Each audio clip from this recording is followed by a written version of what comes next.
الرجيم بسم الله الرحمن الرحيم الحمد لله رب العالمين الرحمن الرحيم مالك يوم الدين إياك نعبد وإياك نستعين اهدنا الصراط المستقيم صراط الذين أنعمت عليهم غير المغضوب عليهم ولا الضالين بسم الله الرحمن الرحيم ألف لام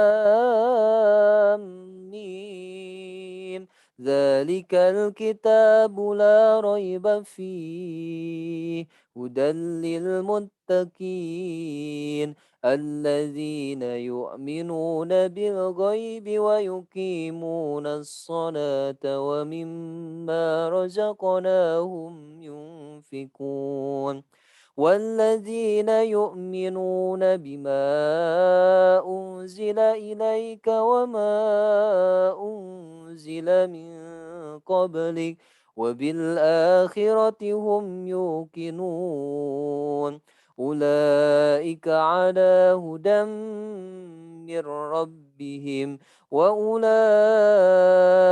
هم المفلحون Sadaqallahul azim. Ya cukup teman-teman 5 ayat di surat Al-Baqarah. Ya baik sebelum dimulai, jadi seperti inilah kita akan mulai perkuliahan agama Islam. Walaupun seperti saya sudah sampaikan, saya berhusnudon teman-teman sudah terbiasa untuk tadarus ya, ba'da sholat atau setiap harinya. Tapi alangkah baiknya agar menambah keberkahan kuliah kita akan awali dengan baca Al-Quran. Dan pastinya teman-teman membaca Al-Quran itu bukan sekedar membaca, tetapi ada beberapa hukum yang harus kalian pahami sekaligus diaplikasikan. Sayang juga rasanya kita paham ilmu tajwid, tapi ternyata tidak diaplikasikan dalam bacaan kita. Sehingga sedikit-sedikit ya pastikan kalian mampu untuk mengaplikasikan hukum-hukum tajwid yang kalian pelajari sekaligus kalian pahami dalam bacaan Al-Quran kita. Sekaligus jangan sampai membaca Al-Quran kita tidak memakai makhraj huruf yang sesuai dengan semestinya. Karena apa? Ketika misalkan kita membaca Al-Quran sekaligus salah pengucapan, maka itu akan berbuah makna yang berubah ya drastis. Saya sering contohkan misalkan di kalimat syakaro, shin, kemudian kaf dan ro. Nah, itu artinya bersyukur. Tapi kalau misalkan ternyata ada yang membaca shin besarnya malah dibaca shin kecil, maka artinya itu menjadi mabuk.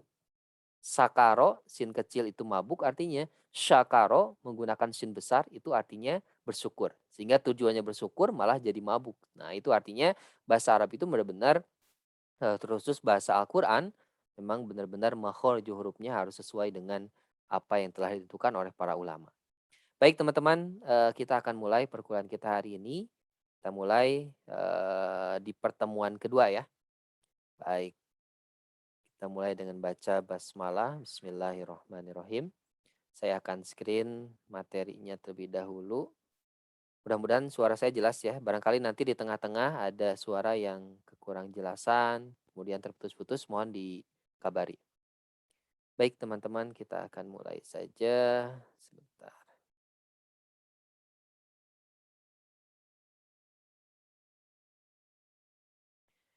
Sudah ada di layar teman-teman? Sudah, Pak. Sudah, Pak. Ya, sebentar. Ya, baik. Ini materi kita hari ini, teman-teman, yaitu pertemuan kedua, masih di pengantar mata kuliah PAI, yang ada beberapa hal yang ingin saya sampaikan, dan ini menjadi poin penting atau yang sangat harus benar-benar kalian pahami, khususnya dalam perkuliahan agama Islam. Coba sebentar. Nah, ini. Nah, kita akan awali dari pengertian pendidikan agama Islam. Ada pendidikan Islam dan pendidikan keislaman.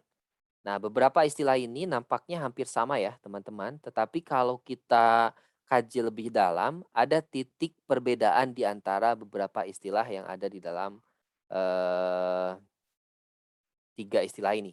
Yang pertama, pendidikan agama Islam. Kita lihat PAI yang biasa kenal sebagai sebutan yang diberikan pada salah satu subjek pelajaran yang harus dipelajari oleh siswa atau mahasiswa di perguruan tinggi. Nah, jadi PAI ini lebih khusus kepada salah satu mata pelajaran atau muatan mata kuliah.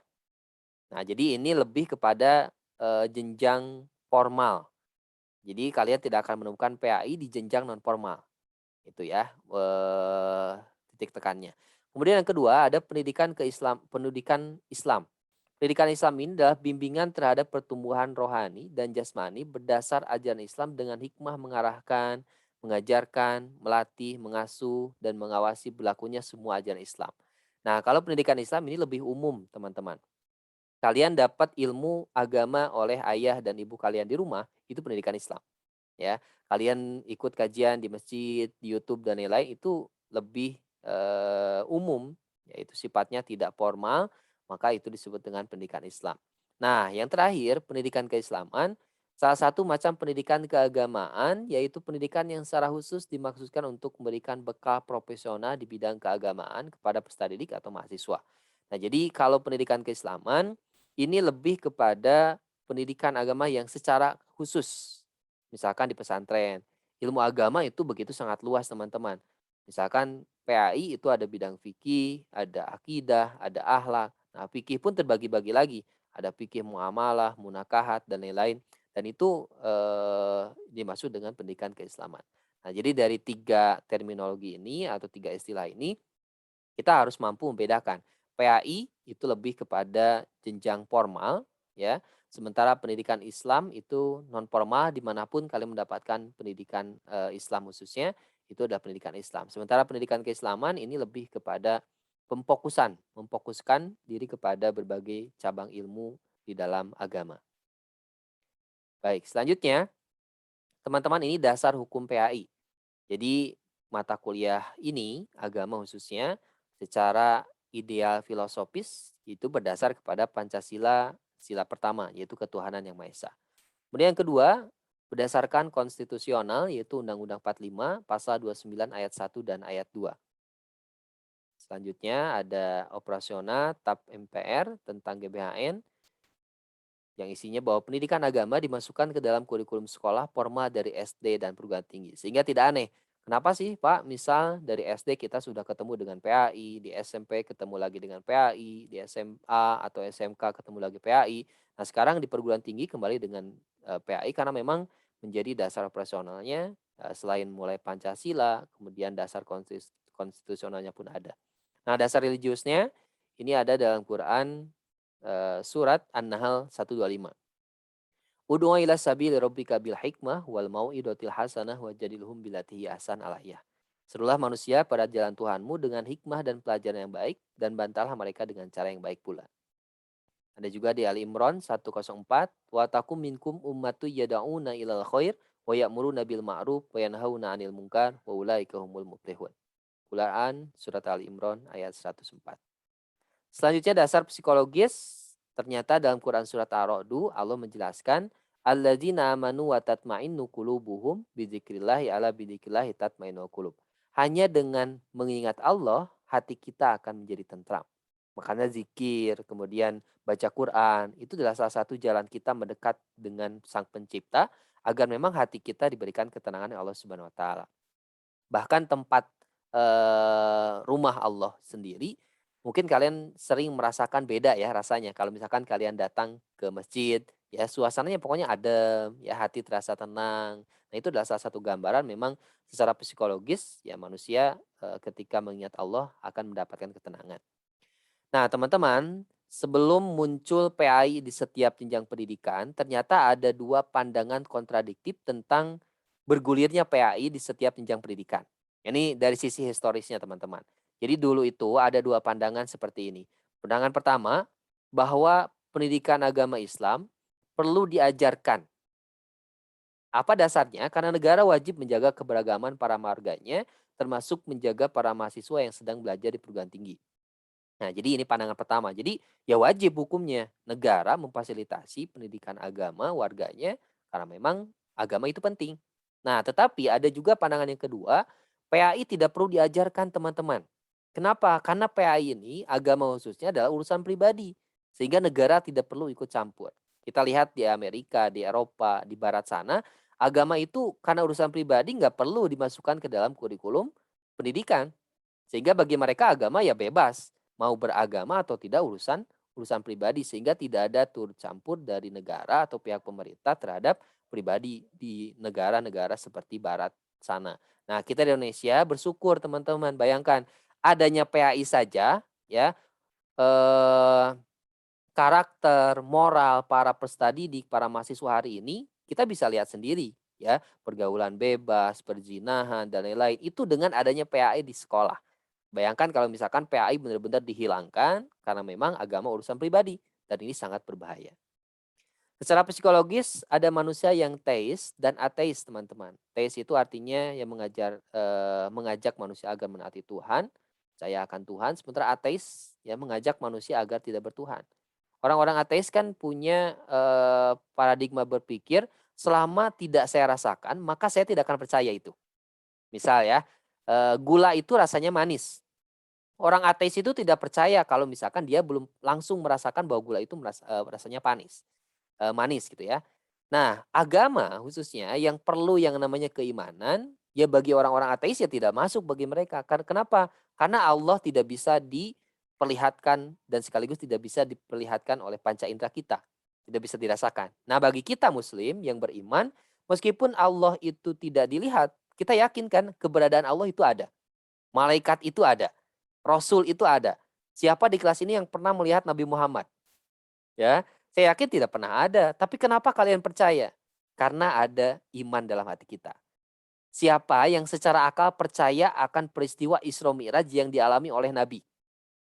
Secara akal tidak masuk akal, teman-teman. Bayangkan dari Masjidil Haram ke Masjidil Aqsa, dari Mekah ke Palestina, kemudian ke Sidratul Muntaha ke langit ketujuh, itu hanya membutuhkan waktu sepertiga malam saja. Bayangkan, hanya semalam saja. Padahal sebenarnya faktanya dari Masjidil Haram ke Masjidil Aqsa, Palestina ke Mekah itu butuh perjalanan 30 hari pada saat itu. Itu pun menggunakan kuda terbaik, kemudian unta terbaik karena dulu belum ada Garuda, kemudian belum ada Lion Air misalnya, belum ada. Sehingga hanya menggunakan kuda ataupun unta itu butuh 30 hari perjalanan. Sementara Nabi Muhammad ya hanya semalam saja kemudian telah menyelesaikan perjalanan itu. Sehingga orang-orang yang sudah percaya pun pada saat itu sudah mulai gundah ya sekaligus mulai imannya agak goyah karena gak mungkin. Tapi orang-orang yang imannya benar-benar tertanam dalam hatinya semakin semakin yakin bahwa Nabi Muhammad bukan seorang pembual atau bukan penyihir sekaligus bukan pembohong. Begitulah yang disampaikan oleh Abu Bakar. Makanya Abu Bakar itu dikenal dengan istilah asyidik. Nah, yang membenarkan peristiwa pada saat itu. Oke, next. Dasar sosial, setiap manusia memiliki tugas-tugas sosial yang antara lain tugas hidup manusia dalam menghidupi manusia lain. Kesempurnaan kita terletak pada orang lain sehingga kelemahan kita menjadi lahan ibadah orang lain dan kelemahan orang lain menjadi lahan ibadah kita. Kita besar dikarenakan berdiri di atas pundak-pundak pendahulu kita. Sebaik-baik manusia adalah yang paling banyak manfaatnya bagi manusia lain. Nah ini ya dalil hadis yang disampaikan oleh Nabi bahwa memang kalau kita ingin menjadi orang yang bermanfaat maka setiap apa yang kita lakukan bisa bermanfaat kepada orang lain. Itu yang paling baik gitu ya bagi seorang manusia perspektif Islam. Selanjutnya, kedudukan PAI dalam sistem pendidikan nasional. Nah, ini adalah mata kuliah yang wajib teman.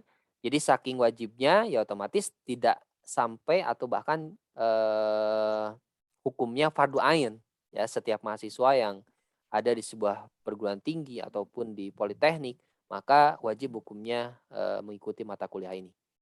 Nah, sekaligus PA ini sebagai upaya tujuan pendidikan nasional untuk mengembangkan manusia seutuhnya, manusia yang beriman dan bertakwa. Nah, iman dan takwa ini ya salah satunya jalannya adalah lewat mata kuliah pendidikan agama Islam. Tujuan dan visi misi membantu terbinanya sarjana atau diploma muslim yang beriman, berilmu, beramal sesuai dengan ajaran Islam. Visi mata kuliahnya menjadikan ajaran agama Islam sebagai sumber nilai dan pedoman. Jadi kalian nanti mau kerja dimanapun, di bidang apapun, di bidang kimia ataupun di bidang apapun, ya nanti kalian kerja, maka pastikan landasan dan sumber nilai itu adalah Islam. Ya jangan sampai karena kalian kerja kemudian mengenyampingkan agama, ya.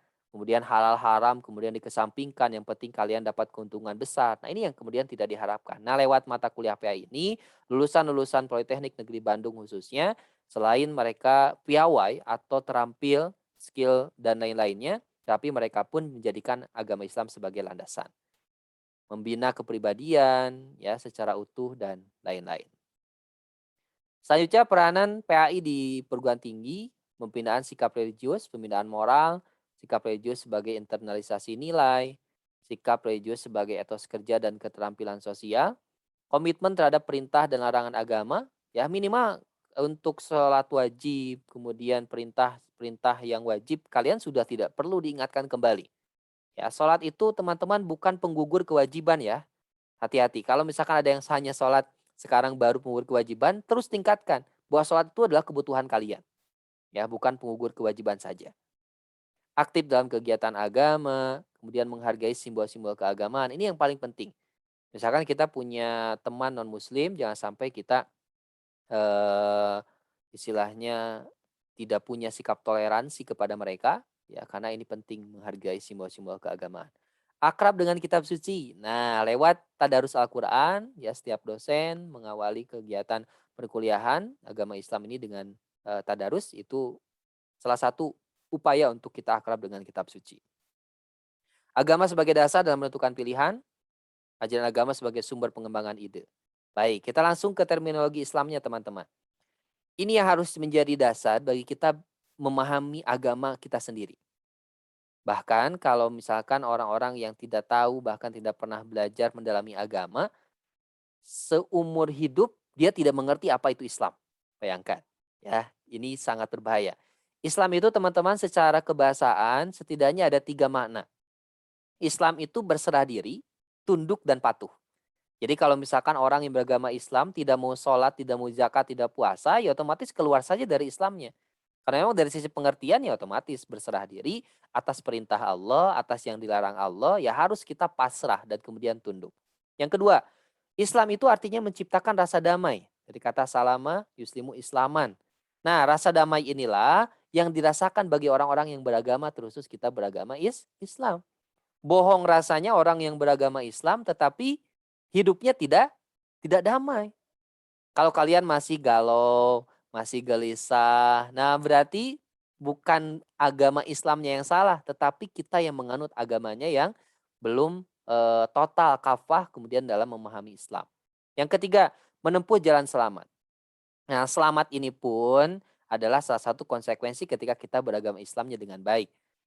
Maka bohong rasanya orang yang beragama Islam tapi tidak selamat hidup di dunia dan akhiratnya.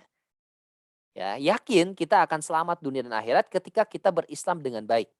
Tapi kalau misalkan tidak berislam dengan baik, hidupnya berantakan, di dunianya berantakan, otomatis akhiratnya pun berantakan nanti, naudzubillah. Ini ya, jadi Islam itu sendiri punya 3 pengertian. Berserah diri, menciptakan rasa damai, menempuh jalan selamat. Dan secara terminologis, Islam adalah agama yang turunkan Allah kepada Nabi melalui perantara malaikat Jibril, kemudian Nabi Muhammad menyampaikan Islam pada umatnya. Baik, next. Ajaran Islam teman-teman setidaknya ada 3 pokok. Yang pertama ada akidah, ada syariah, kemudian ada akhlak. Nah, ini 3 pokok ajaran agama kita ya, harus kita pahami. Akidah itu bicara tentang hubungan dengan keimanan kita. Aspek-aspek keimanan, bagaimana kita meyakini Allah, bagaimana kita meyakini malaikat, bagaimana kita meyakini hari akhir dan qada-qadar, muncullah kemudian rukun iman. Nah, sementara syariat ini lebih kepada dimensi Islam yang berhubungan dengan ketentuan hubungan sama manusia, dengan Allah, alam, dan kehidupan. Nah, ini disebut dengan syariat. Dan terakhir, akhlak ini membicarakan baik buruknya suatu perbuatan. Nah, baik buruknya perbuatan dalam agama kita ya tolak ukurnya adalah Al-Quran dan hadis. Al-Quran menyebut itu baik, baik bagi kita. Al-Quran menyebut haram untuk kita ya haram juga untuk kita. Jadi jangan sampai salah kita menjadikan landasan baik buruk dalam kehidupan kita. Karakteristik kerahmatan Islam. Teman-teman, salah satu agama yang sifatnya universal itu adalah agama kita, Islam. Kenapa universal? Karena mau dibawa kemanapun, ajarannya tetap demikian. Misalkan sholat. Sholat ada yang pernah menemukan tidak di media atau dimanapun, di Amerika, di Eropa, di Asia, rokaatnya beda atau sama? Pasti sama teman-teman. Ya, sholat duhur 4 rokaat, gak ada yang 2,5 rokaat. Nah kalau ada berarti itu adalah ajaran sesat sekaligus menyesatkan. Kalian datang ke Malaysia, sholat duhur itu 4 rokaat. Sholat asar 4 rokaat. Nah ini universal. Ya, tidak dikhususkan untuk golongan tertentu, beda dengan agama terdahulu. Kalau agama terdahulu misalkan Nabi Musa membawa syariat, Nabi Isa membawa syariat. Nah itu hanya berlaku untuk nabinya pada saat itu. Tidak berlaku untuk akhir zaman. Seperti Islam, ini berlaku sampai nanti akhir zaman. Sehingga universal. Rasional karena tidak ada kebaikan yang bisa diwujudkan tanpa rasionalitas menentukan pilihan terbaik. Nah ini agama kemanusiaan peduli pada kaum tertindas. Nih kalangan perempuan atau Hawa dulu sebelum Nabi Muhammad membawa syariat Islam yang dibawanya, adanya perempuan hanya untuk lahir kemudian melahirkan. Lahirnya perempuan hanya untuk lahir dan melahirkan.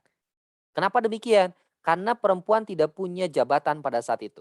Perempuan gak boleh lebih derajatnya dibandingkan laki-laki. Ya, nah datang Islam. Islam kemudian mengangkat derajat setinggi-tingginya perempuan. Arab jahiliyah dulu kan kalau menginginkan perempuan tinggal bawa saja, gunakan kemudian buang. Zaman dulu tuh. Ya, zaman Arab jahiliyah. Tetapi sekarang bisa nggak seorang laki-laki menginginkan perempuan bawa, ya kemudian mohon maaf ya gunakan, kemudian buang? Tidak. Sekarang kalau mau laki-laki kepada perempuan, kepada ahwat, datang dulu kepada walinya. Wali kemudian menyetujui ijab kabul, nah baru ya boleh. Sehingga derajat perempuan sekarang ditinggikan dengan adanya syariat Islam. Selanjutnya, agama peradaban, ajaran pertamanya adalah Iqra, membaca yang merupakan kesadaran awal peradaban. Nah, tujuan syariat Islam, ini poin pentingnya, disebut juga dengan maqasidus syariah. Tujuan disyariatkannya Islam itu 5 teman-teman. Yang pertama, hibduddin atau menjaga agama. Nah, agama kita akan terjaga ya lewat syariat Islam. Ya, makanya dengan pensyariatan sholat, zakat, puasa, haji dan lain-lain itu adalah menjaga agama. Sekaligus hibdun nafs. Ya, hibdun nafs itu menjaga jiwa. Kita nggak boleh kalau misalkan diberikan 2 pilihan antara misalkan satu dengan yang lain, kita nggak boleh memilih mati. Misalkan pilihannya makan daging anjing atau babi atau mati. Nah, kita nggak boleh memilih mati nih. Ya, karena Islam syariatnya adalah untuk menjaga jiwa. Maka boleh kita makan daging anjing dan babi dalam keadaan darurat. Kalau memang pilihannya 2, jangan sampai daruratkan diri. Nah, itu yang salah. Itu menjaga jiwa. Yang ketiga menjaga akal. Akal kita pun terjaga ya lewat seperti ini perkuliahan, menuntut ilmu ya. Itu menjaga akal. Yang keempat menjaga keturunan. Ya, hibdun nasl. Nah, Islam itu salah satu agama yang memfasilitasi artinya kebutuhan hidup manusia. Manusia itu kebutuhan biologis ya, punya kebutuhan biologis. Nah, difasilitasi lewat pernikahan. Nah, menjaga keturunan kan, mendapatkan keturunan itu adalah salah satu tujuan pernikahan. Makanya difasilitasi dalam Islam itu lewat pernikahan. Kemudian terakhir menjaga harta, ya hibdul mal, lewat kepedulian kita terhadap yatim, doa orang miskin. Nah, dalam harta kita ada sebagian yang harus dikeluarkan untuk kepedulian kita terhadap mereka. Ciri-ciri khusus agama Islam, agama ini adalah agama fitrah, menempatkan akal manusia pada posisi yang sebaik-baiknya, menempatkan manusia pada posisi sebagai makhluk yang berharga diri. Laqad khalaqnal insana fi ahsani taqwim. Kita diciptakan paling sempurna teman-teman. Patut disyukuri ya dibandingkan dengan makhluk-makhluk lainnya. Terakhir ada kaidah 5 atau disebut dengan qawaid al-khams ya. Qawaid al-khams ini al-umuru bimaqasidiha, al-yakinu la yuzalu bisyak, kemudian al-masyaqqatu tajlibu taisir, ad-daruru wizal, kemudian al-adah muhakamah. Nah, kaidah 5 ini, yang pertama al-umuru bimaqasidiha. Al-umuru bimaqasidiha artinya segala sesuatu tergantung maksudnya. Innamal amalu bin niat. Segala sesuatu tergantung niatnya. Kalian niat kuliah karena Allah, maka setiap kuota yang kalian korbankan itu menjadi amal ibadah. Yang kedua, al-yakinu la yuzalu bisyak. Apa artinya? Keyakinan tidak akan pernah terkalahkan dengan keraguan-raguan. Ya, jadi jangan sampai kalian punya penyakit was-was. Seperti saya punya teman di pesantren, ketika wudhu membutuhkan air yang begitu sangat banyak. Kenapa? Ketika mau sholat beres wudhu dia berpikir tangannya belum terbasuh, wudhu lagi. Ketika mau sholat dia berpikir telinganya belum terbasuh, kemudian wudhu lagi. Nah, dalam Islam kita punya kaidah al-yakinu la yuzalu bisak. Keyakinan tidak akan pernah terkalahkan dengan keraguan-raguan. Kemudian yang ketiga, al-masyaqqatu tajlibu taisir. Di balik kesulitan itu ada kemudahan. Sholat nggak bisa berdiri, maka bisa sambil duduk. Duduk nggak bisa sambil berbaring. Sholat dalam perjalanan yang tadinya 4 rakaat bisa tuh menjadi 2 rakaat, disebut dengan sholat qashar. Atau bisa digabung disebut dengan sholat jama'. Yang keempat, ad-dororu wizal, artinya kemadaratan, ya, atau dalam keadaan darurat membolehkan sesuatu yang tidak boleh. Tadi saya contohkan daging anjing, babi haram menjadi boleh ketika dalam keadaan darurat. Tapi jangan sampai mendarurat-daruratkan diri. Yang kelima ada al-adah muhakamah. Apa itu artinya? Al-adah muhakamah artinya adat yang menjadi hukum. Adat yang menjadi hukum itu artinya karena sudah menjadi adat, maka menjadi hukum selama tidak keluar dari aturan syariat Islam. Nah itu ya teman-teman, secara umum materi kita yang kita bahas hari ini. Contoh al-adah muhakamah itu ketika misalkan di kita itu ya teman-teman ada jual beli yang menurut madhab Syafi'i, jual beli itu kita perlu ada ijab dan qabul. Saya dulu diajarkan oleh orang tua saya ketika kecil, ketika mau beli sesuatu kan harus, "Ini Bang uangnya, saya terima barangnya." Nah, ada yang seperti itu ya akadnya. Tapi hari ini temukan tidak teman-teman dalam, misalkan di minimarket, di toko serba dan lain-lain, itu tidak ada. Tapi kenapa dibolehkan? Karena sudah menjadi adat dan kebiasaan di sebuah daerah, maka itu dianggap baik sekaligus diperbolehkan. Gitu ya, gambarannya secara umum materi kita hari ini. Silakan teman-teman barangkali ada yang mau ditanyakan, boleh ditanyakan pada kesempatan, kali ini.